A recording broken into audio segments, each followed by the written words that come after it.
Okay. Good evening. My name is Scott Kisner. I'm the superintendent of Stafford County Public Schools. I'd like to welcome the public to our fifth community town hall meeting about different topics related to Stafford County Public Schools. Before I introduce our excellent panel, I do want to welcome our 270 new teachers that became part of the Stafford County Public School teaching family. I've had a chance to meet many of them, and for the parents that are watching right now, I will tell you, you will be very excited and pleased with the professionalism and passion of our new teachers. And of course, I want to welcome back our approximately 4,000 employees who returned to Stafford County Public Schools this week. And I've also had a chance to visit many schools and classrooms, and had a chance to speak to people, and I've had a chance to talk to people through Zoom meetings. I've had a chance to learn with others, and I again want to thank greatly our teachers and our leaders and our paraprofessionals and secretaries and bus drivers and food service and custodial staff. Anyone I'm forgetting, I apologize.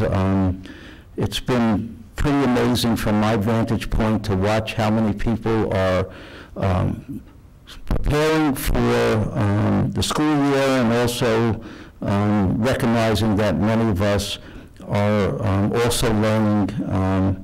And so it's exciting. It's a lot of hard work, but at the end, we wake up every morning as educators thinking about the 30,000 children that call themselves Stafford County students. Tonight, so how we've been structuring these town hall meetings is basically based on the questions that we receive either directly to myself or the principals or central office administrators. And when we see that there's questions or topics that are on the minds of many people, we organize a forum where we give people a chance to submit their questions prior to tonight. And we have dedicated about 90 minutes for tonight's presentation. And tonight, each one of them have picked on a different theme. Tonight is we're going to focus on what we're calling special learning cases, or learning for special cases, and we'll get into more specifics. But I do want to start by welcoming the four members of our panel. On my right, depending on how your TV looks, I imagine it's not, figure this out, but it's my right, okay? So Ms. Kristen McKinnon Nash, who coordinates our family engagement activities. Dr. Stephanie Fellinger, who oversees our gifted services and secondary facilitator.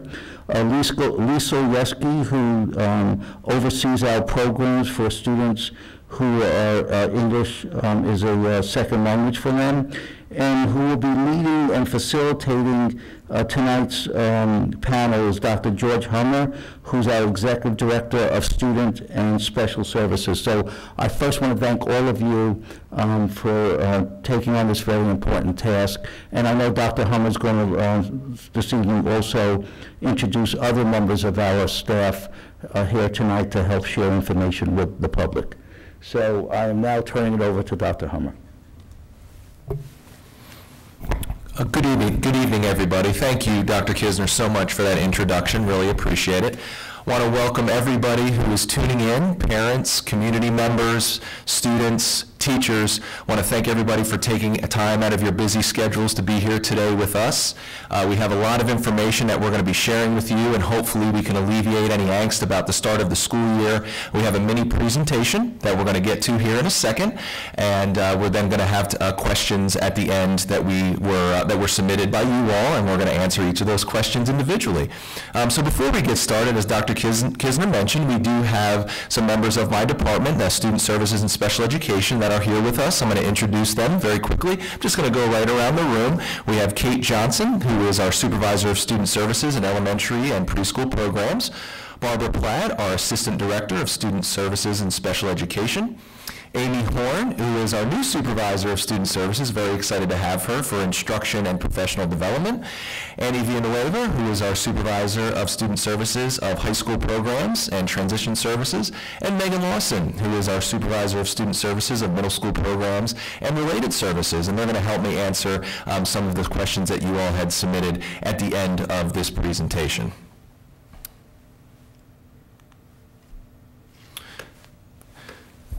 So as we know, on July 21st, our school board had voted that the majority of our students would be learning remotely, fully remote. However, there were going to be some special populations of students that were going to have the opportunity to come into school to learn face-to-face. And those students would be students with disabilities, English language learners, and students that might have some access challenges in the home environment. We also have some questions that came in about our focus programs, and Dr. Fellinger is going to present some information as well as answer some questions towards the end of our presentation. So we are going to answer hopefully some of your holistic questions that you have, and then we're going to answer those specific questions at the end of this presentation. I'm going to start us off and talk about for our students with disabilities. I'm going to talk about some specifics about the students that are going to come in for some face-to-face instruction. So if your child is on the aligned standards of learning, or if there are any extenuating circumstances as determined by the IEP team, they will have the option of coming in for face-to-face instruction. When the IEP team has come together and discussed those options, we are going to be focusing on how your child can possibly learn in a remote or virtual environment.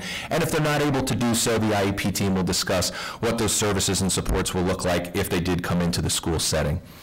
Hopefully by now you have heard from your building level designee and they should have set up that IEP meeting. If not, they should be reaching out to you soon because those IEP meetings need to be scheduled and set before the first day of school, which is August 31st. So you should be hearing back from your building level designee, and if not, I suggest that you reach out to them.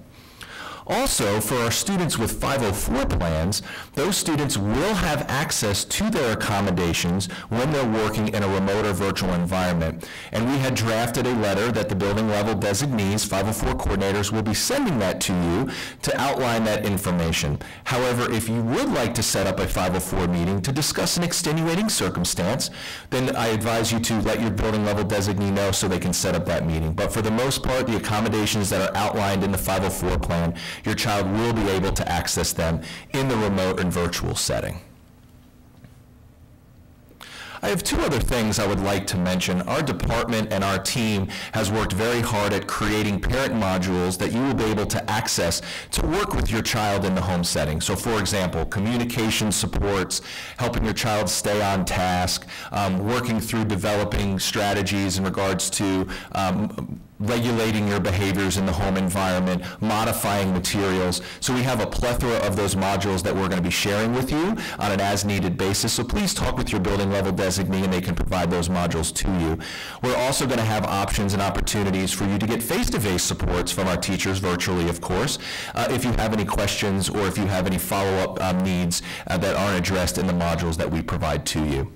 Secondly, we've received a lot of questions about the support staff that is going to be made available to students, and we just wanted to let you know that all of our support staff, from related services, counselors, behavioral support staff, is going to be available both virtually, if your child is going to be working at home, as well as if they do come into the building. There is going to be an opportunity for them to access those support staffs, and they will be available to them. So we did see a lot of questions about that, and I wanted to make sure that I addressed that. So now I'm going to pass it off to Mrs. Lisa Yeski, who is going to talk about our English language learners. Lisa, the mic is yours. Thank you, Dr. Hummer. So to support our English language learners, the plan differs according to the student's English level.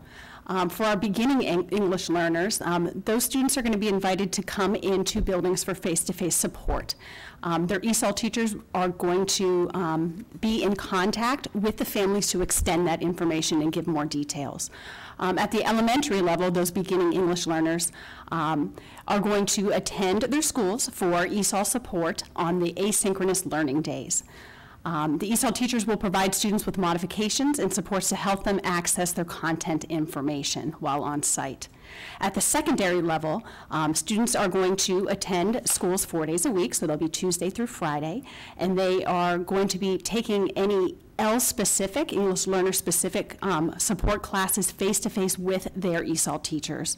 For their content courses, they are going to be receiving that instruction virtually with their regular classroom teachers and their other L peers, and the ESOL teachers are going to assist on site in those schools with language supports and modifications. So for those students, transportation is going to be provided for those attending, and then lunch will be available for students as well. Being that the majority of our English language learner students and their families are Spanish speakers, I'm going to take a moment to reiterate this same information in Spanish for our families that are watching at home. Ahora voy a hablar un poco en español para repetir la misma información a las familias que hablan español que están con nosotros esta noche.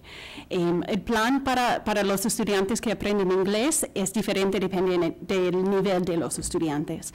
Los principiantes, o sea, los estudiantes con poco español, van a recibir invitaciones para asistir a la escuela para apoyo de los maestros de ESL. Los maestros van a contactar a las familias con toda la información. Para los estudiantes en la primaria, van a asistir a las escuelas los días con aprendizaje asíncronónico. Y los maestros de español van a proveer modificaciones, apoyos y ayudar a los estudiantes a hacer sus estudios, todo el contenido. Y para los estudiantes en la secundaria, van a asistir a las escuelas 4 días a la semana, los martes a los viernes, todas las semanas. Y van a recibir sus clases específicamente para los estudiantes que aprenden inglés. Esas clases van a recibir en persona. Y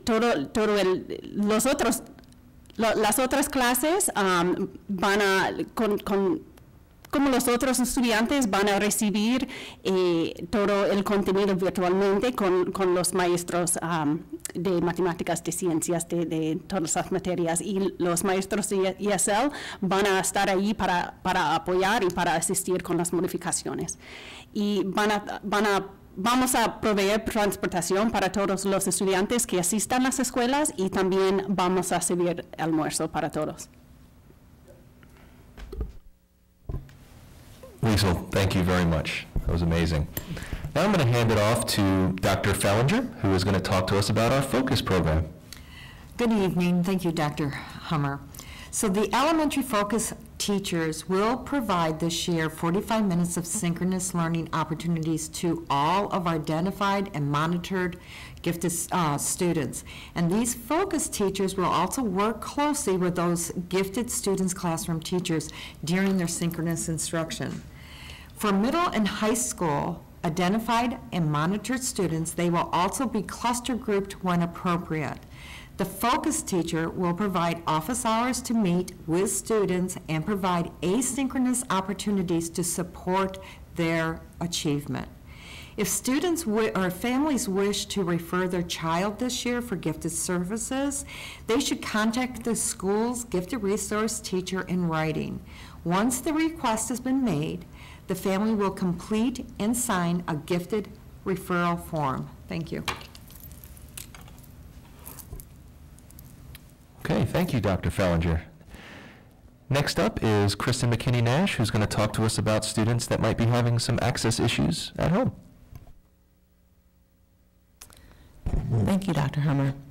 For our students who do require internet support, we will be providing transportation for those students as needed, as there will be a space set up in every school.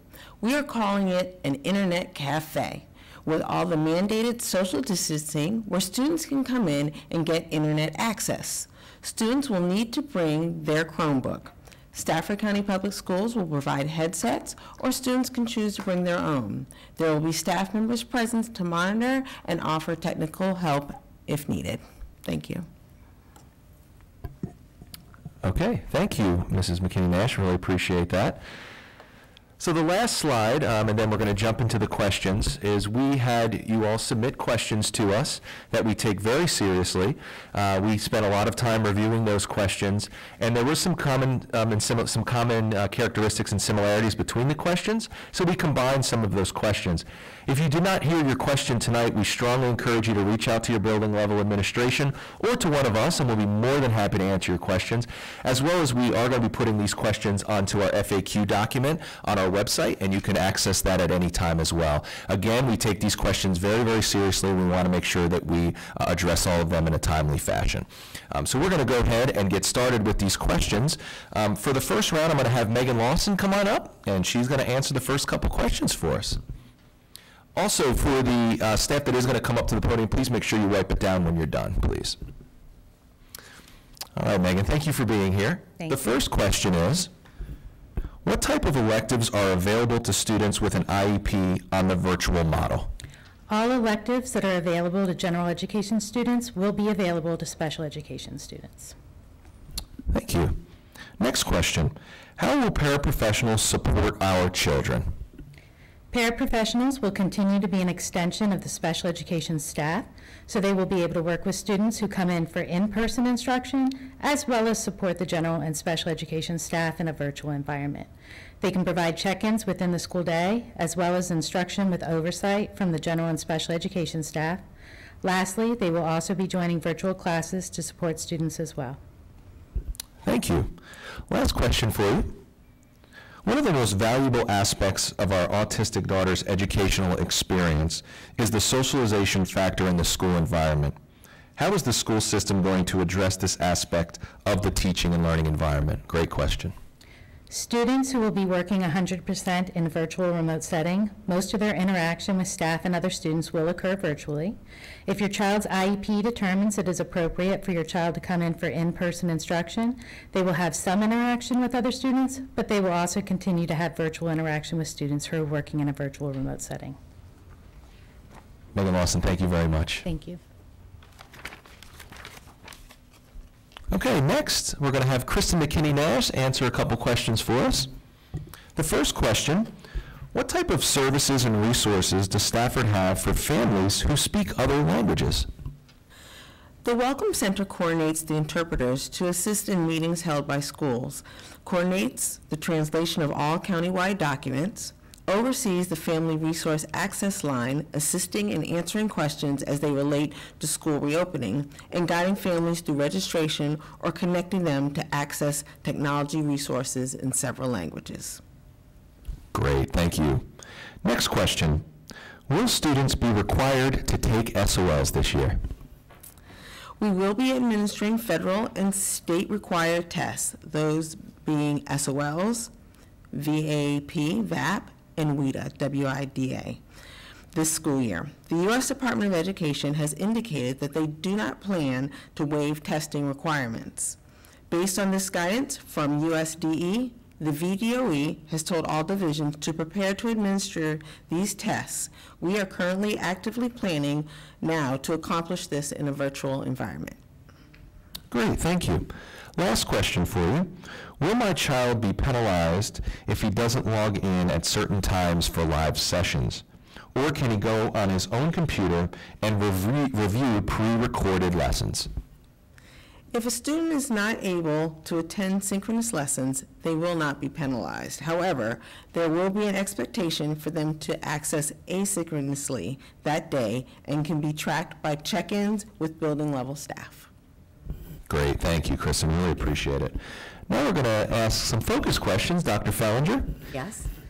First question is, what specific standards is the superintendent setting for classroom teachers, not the focus teachers, with respect to differentiating for the focused children in their classes? So differentiation is a focus for all of the professional learning going on these 3 weeks with teachers returning. And so during these 3 weeks, this professional learning will help support the teachers, support all students, not just some of the students. Great, thank you. Next question.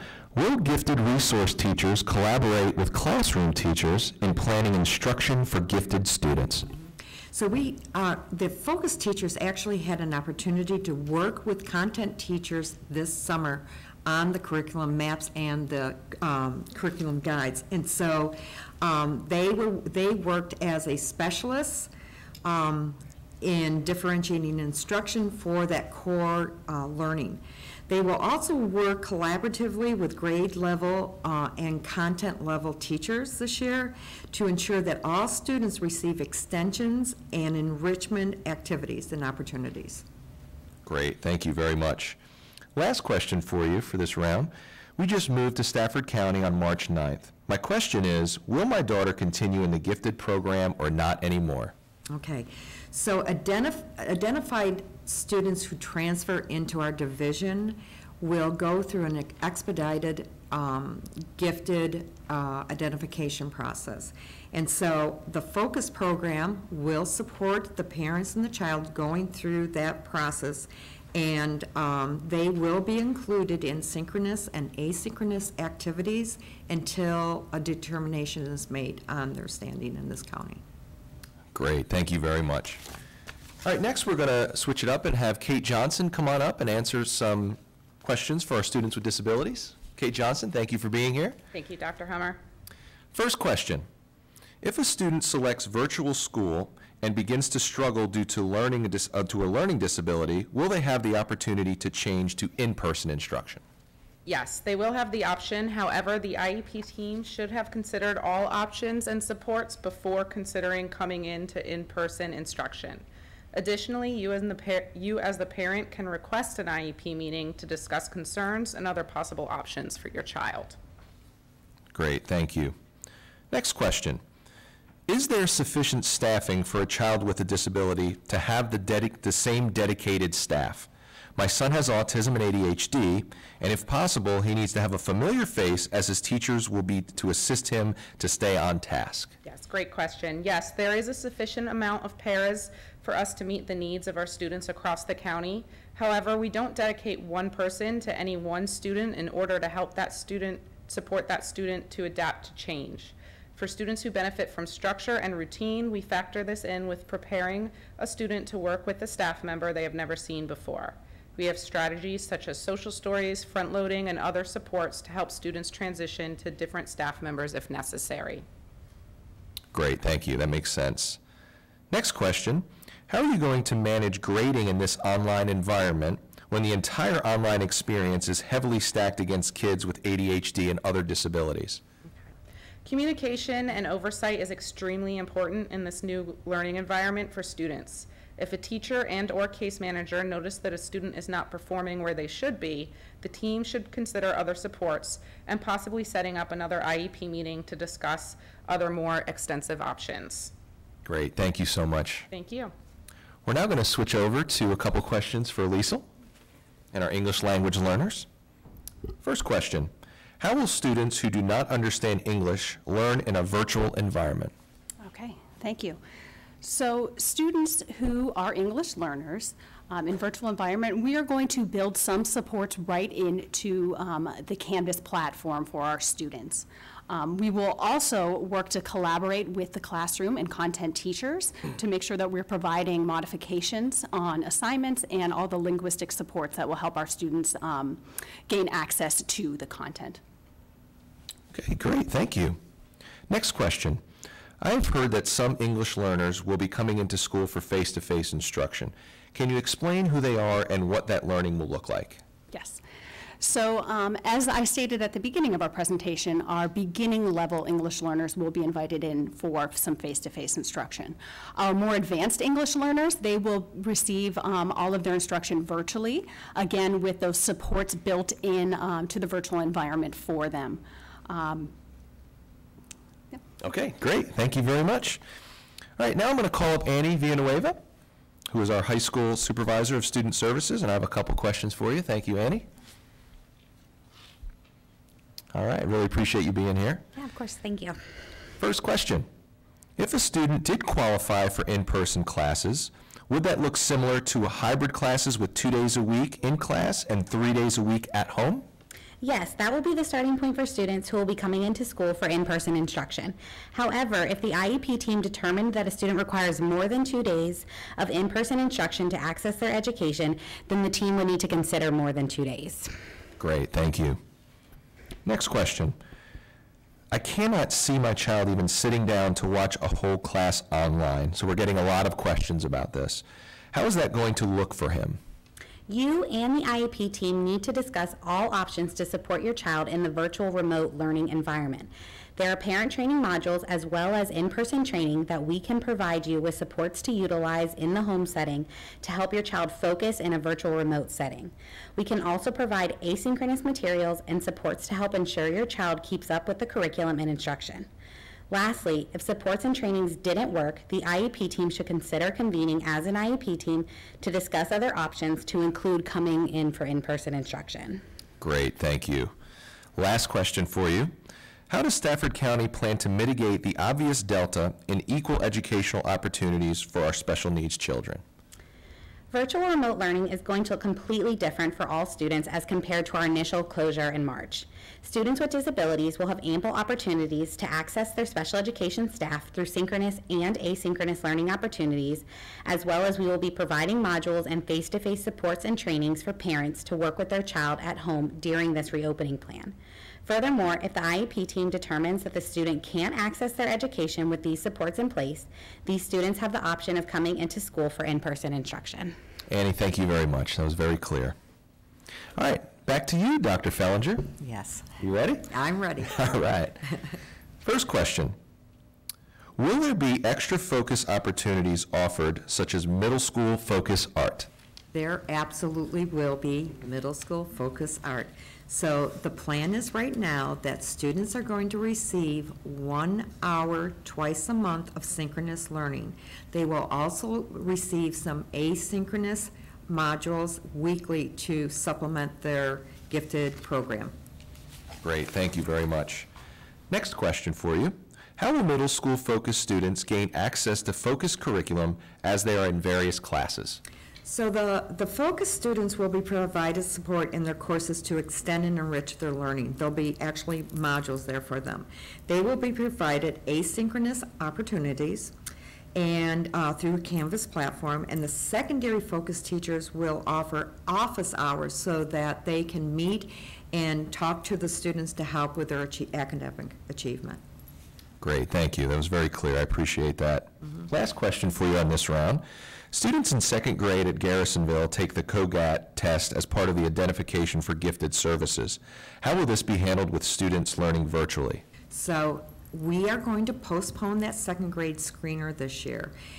But we're planning right now that we are going to provide that during the second semester, and we're working as a team to determine how we can roll that out for the students, because that is very important for our students. Great, thank you. All right, for our next 3 questions, I'm going to have Barbara Platt come up, our Assistant Director.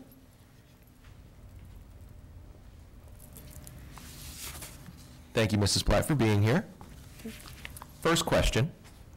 What are the plans for children with an IEP in place? Will they be pulled from class as they are in school? Students with IEPs will continue to have access to their general education and their special education services while in the virtual remote environment as outlined in their IEP. If a student requires a special pullout from a self-contained teacher, then yes, that will be provided to them. Great, thank you. Next question. Will IEP reassessments and meetings still take place prior to school starting? Yes. As Dr. Hummer mentioned earlier, an IEP meeting or amendment does need to take place prior to the first day of school. Your child's building designee should have already contacted you to set up a meeting, and if not, they will be contacting you if they haven't already done that. Additionally, our assessments have begun, and they will continue in a very timely fashion at this point. Great, thank you. Last question. Oh, no, that was it. You missed one. Oh, sorry. Threw you off there, I apologize. Last question.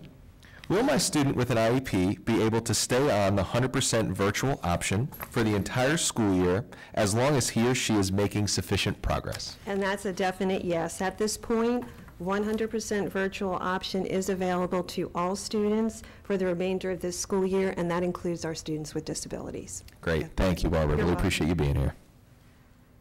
All right, Dr. Fellinger, you're back up again. Okay. First question. Will focus students in middle school still have the opportunity to take high school level courses such as math? And if so, how will that be accomplished? Will they be taking virtual classes with other high school students? So I understand that that happened during the summer, them participating in some high school classes, but Algebra 1 and Geometry will be provided by the middle school teachers just like always. They will have both synchronous and asynchronous opportunities to learn, and they'll do that through that Canvas platform. Great, thank you. Next question. Will continuing in the focus program require additional time in my learner's day, or will the class be embedded within their coursework? So additional time is going to be provided for the elementary level identified students and monitored students for their focus curriculum.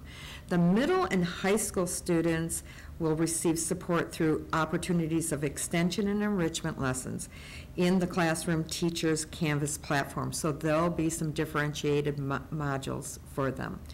And the identified students will also be provided with asynchronous opportunities through the Gifted Resource Teachers Canvas platform, and they will also provide office hours. So they will have at least 5 hours worth of opportunities to check in with their Gifted Resource Teacher and be able to ask questions or seek support. Great, thank you.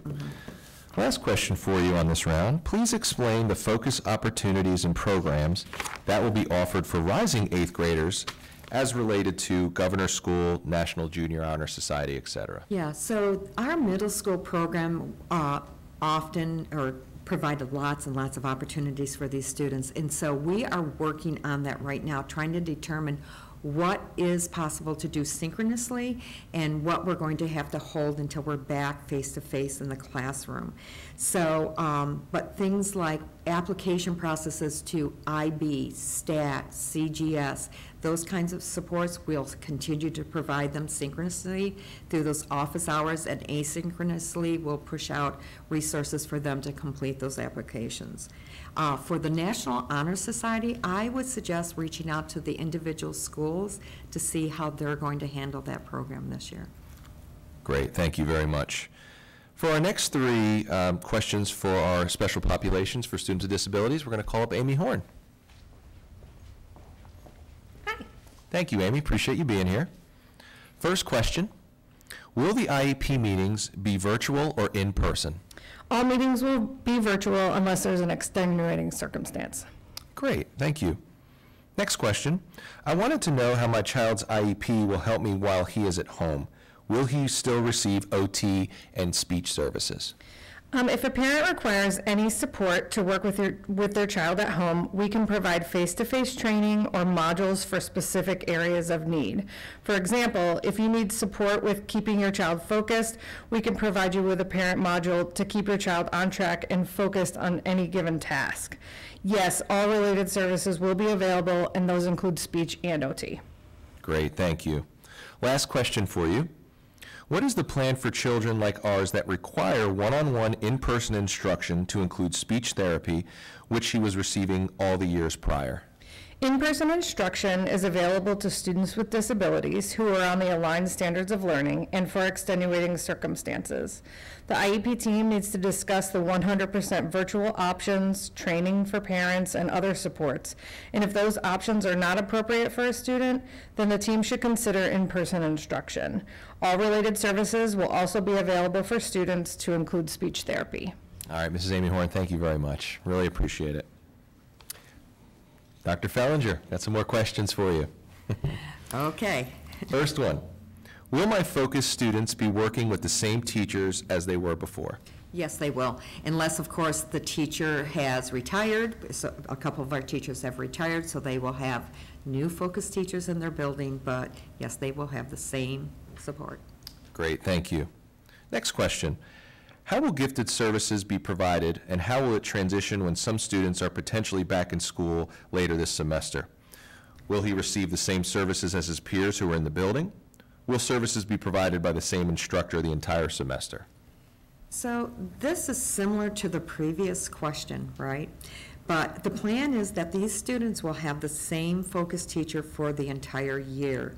And unless there, of course, are staff changes that are out of our control, but we will try very hard to give them the same program throughout the whole year. Great, thank you. My last question for you. I'm wondering if the kids who are in elementary focus will be kept together in the same group, regardless of where their last name falls alphabetically. So they will be separated alphabetically, just like the rest of the children. We will try to provide or make an attempt to cluster group these students still. The groups just may not be as big because the classes are not as big once we divided them into an A group and a B group, right? Great, thank you. All right, now for our last 4 questions, I'm going to give my team a break and I'm going to take a crack at these last 4 questions. The first question is, can my child get more than 2 days a week of face-to-face instruction? So as mentioned in our presentation, in-person instruction is available to students with disabilities who are on the aligned standards as well as for extenuating circumstances. The IEP team needs to discuss the 100% virtual options, training for parents and other supports, and if these options are not appropriate for a student, then the team should consider in-person instruction for additional days. The IEP team should also discuss how to support a student while they're learning in an asynchronous learning environment as well, which we talked about those training supports that we have available for you. The next question, with a student with a reading comprehension issue, what assistance will be provided online in absence of in-person? So reading comprehension supports will be available for a student while learning in a virtual or remote setting. The IEP team should discuss how the accommodations, goals, and services will be provided to a student in a remote setting to include virtual supports from a special education provider. For students that don't have an IEP, they will also have access to their teacher and other Tier 3 supports. Next question. What would the virtual school day look like for a student who has an IEP? So this is definitely going to vary based on the unique needs of every child, but I do have 2 examples that I would like to share with you. So if we have a student who has an IEP for reading difficulties, they would participate in all of their classes virtually. For their reading class, they might get some direct time with the special education teacher, and they will also get some support in the collaborative setting while they're participating with the general education classroom. Keep in mind that collaborative classes will also be available for students who require them, and a special education provider will join them in the virtual classroom. All general education classes, to include collaborative, will be held virtually, regardless if the student comes for in-person instruction or if they stay in a remote and virtual learning environment. Goal progress will be tracked by the special education staff, and they will work with parents to track during asynchronous time as well. Another example would be for a student that has ADHD as another health impairment, and they might need some support to stay on track in the classroom. So they might participate in the general education classroom and then have check-ins at the end of the day to make sure that they have all of their materials, that they've gained all of the information that they need to, or to provide some additional supports to make sure that they stay on track. If they weren't able to stay on track for a particular class, they might provide some additional supports for the parent to try with their child. And if those supports aren't working and they've exhausted that, then the IEP team should come back together to address those concerns to see if there's other supports that are available to the student. The last question, it involves our counselors, and we thought it was pertinent to mention this because we thought this was a really good question. Will counselors be meeting with students online as my child is a senior for college prep? So we want to make sure that we address these situations because we want to provide our students with the same opportunities as all our other students had pre-COVID. So yes, counselors will be able to schedule and conduct meetings with students about college and career choices, academics, and social emotional topics. They will use resources such as Naviance to help with the research, exploration, and selection process.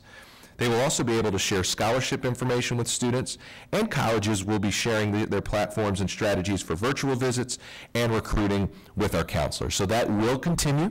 So please reach out to your counselors, your building level counselors, and your children will also be able to access them as well. So that was our last question. Hopefully, like I said earlier, we have alleviated any angst about any questions that you had. And if we didn't address your question, please reach out to one of us or your building level administration. I'm going to hand it over to Dr. Kisner to close us out. Okay. First of all, thank you. This was very informative. For the public, I hope you understand the partnership that the school feels strongly with the families. You know, I don't need to remind you why we're even having these town halls and why you're getting my Friday letter and so on.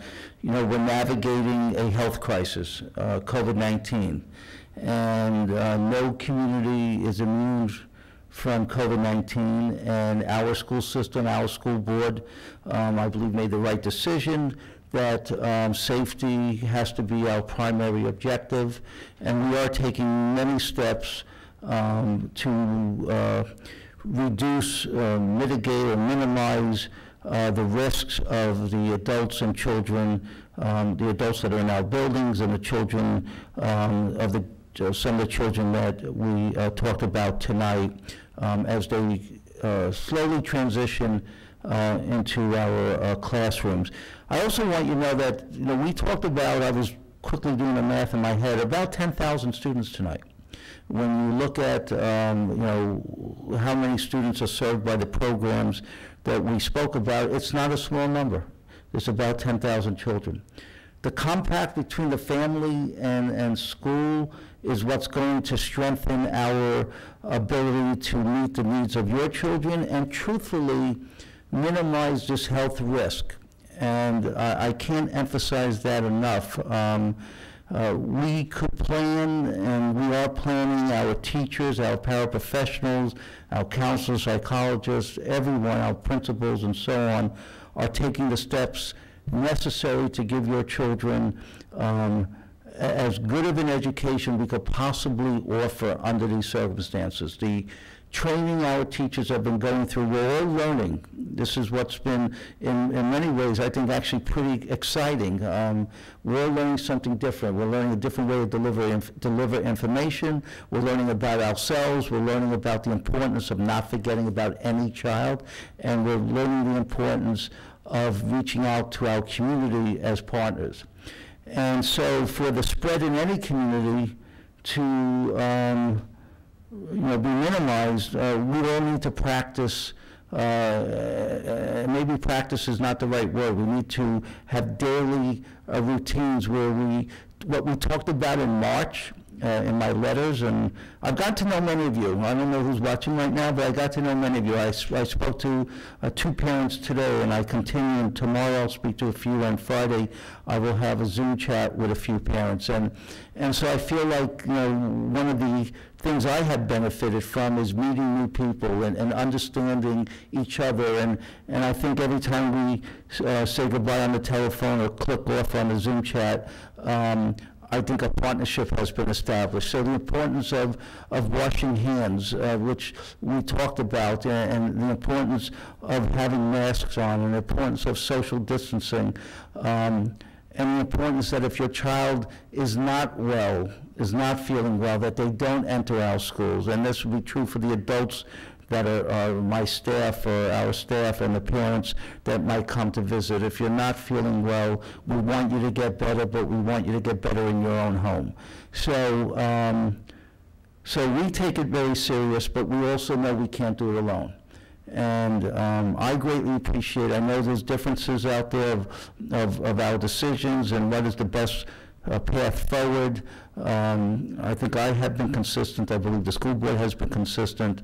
It's a balance that's kind of tilted to safety, but never forgetting the importance that we also have children that we need to educate. So our community has mobilized, and we have increased greatly our ability to prepare in the virtual learning by changing our learning management system and offering new technology devices. And last night, if you watched the school board meeting, you heard amazing presentations from our school system and also Stafford Security, Inc. about the importance of still feeding children during this and so on. So I end by telling you, I thank you. I thank you, parents, and I thank you, staff, because we're in this together, and by doing this together, we're going to be stronger.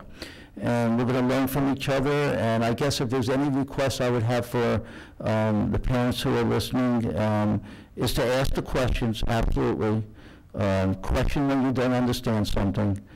But I would also ask you for some level of patience and appreciation of the hard work we're trying to do as we navigate a very, very serious health crisis, which I will tell you our next town hall meeting, which will be in a couple of weeks, will speak more specifically about our approach to mitigate the spread. And I will also begin the conversation with the public on what are some of the metrics, the data that we will look at, both health data and education data, as we hopefully will be able to transition during the course of the school year to get more children in our buildings, as long as